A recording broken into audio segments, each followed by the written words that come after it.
तो अभी आपको खैबर पख्तूनख्वा असम्बली के अजलास के हवाले से अपडेट करें। सुहेल अफरीदी खैबर पख्तूनख्वा के नए वजीर आला मुंतखब हो गए। सुहेल अफरीदी को 90 वोट मिले हैं और आपको बताएं कि कायदे-ए-वान मुंतखब हुए हैं। सुहेल अफरीदी खैबर पख्तूनख्वा के नए वजीर आला मुंतखब हो चुके हैं। सुहेल अफरीदी को 90 वोट मिले हैं और वो कायदे-ए-वान मुंतखब हुए हैं।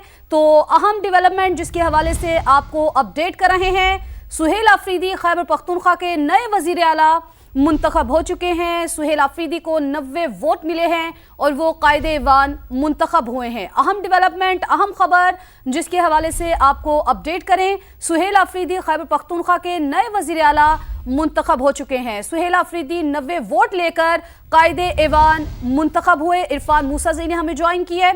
इरफान, सुहेल अफरीदी मुंतखब हो चुके हैं वजीर आला। जी बिल्कुल, पीटीआई के जो नामजद उम्मीदवार थे सुहेल अफरीदी जो है वो 90 वोट लेकर खैबर पख्तूनख्वा के जो है वो वज़ीर-ए-आज़म जो है वो मुंतखब हो गए हैं। अपोजिशन की जानिब से जो वज़ीर-ए-आला के भी 3 कागजात जमा किए गए थे, लेकिन चूंकि अपोजिशन ने बाइकआउट किया तो सिर्फ यहाँ पर जो है ईवान में हुकूमती अरकान मौजूद थे। जितना जो प्रोसेस था वो जो है वो एक मखसूस लाबी में गए, वहाँ पर हाजिरी लगाए। तो 90 जो अरकान थे उनको वोट पड़े सुहेल अफरीदी में। अगर यहाँ पे खैबर पख्तूनख्वा में पीटीआई की तादाद की बात की जाए तो यहाँ पर 92 जो है वो उनकी तादाद है, जबकि एक जो है उनका आज़ाद उम्मीदवार जो है वो हिमायत याफ्ता है। लेकिन इसमें जो है आज जो ऐवान में 90 अरकान जो है वो खैबर पीटीआई के मौजूद थे, जिन्होंने जो नामजद वज़ीर थे सुहेल अफरीदी उनको वोट दिया है। तो इस तरह जो है वो सुहेल अफरीदी जो है वो खैबर पख्तूनख्वा के जो है वो नए वज़ीर आला जो है वो मुंतखब हो गए हैं। इससे पहले जो है जब ये प्रोसेस शुरू हुआ था तो अपोजिशन ने जो है वो ये कहकर बाइकआउट कर दिया कि ये जो प्रोसेस है ये बिल्कुल गैर आइनी है। वो किसी तौर पर जो है वो गैर आइनी इस प्रोसेस में हिस्सा नहीं लेंगे, क्योंकि अभी तक जो है वो एक वज़ीर आला मौजूद है, उनका इस्तीफा मंजूर नहीं हुआ। गवर्नर ने उस पर एतराज़ लगाया है। तो जब तक जो है वो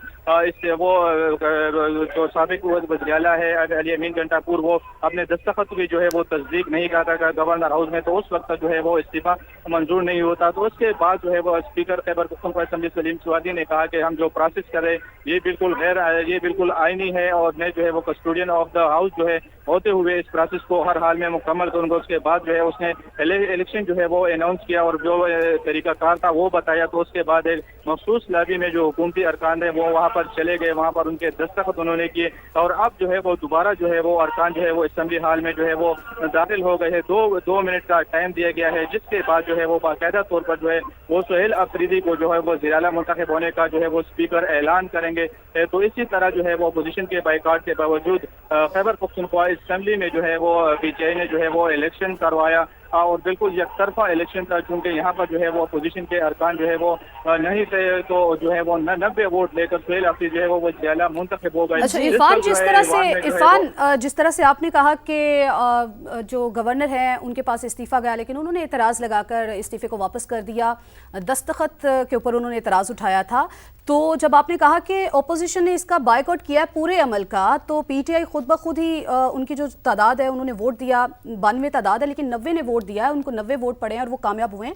तो इस तरह तो पूरे का पूरा जो प्रोसेस है वो मुतनाज़ा नहीं हो जाएगा? इसके ऊपर अपोजिशन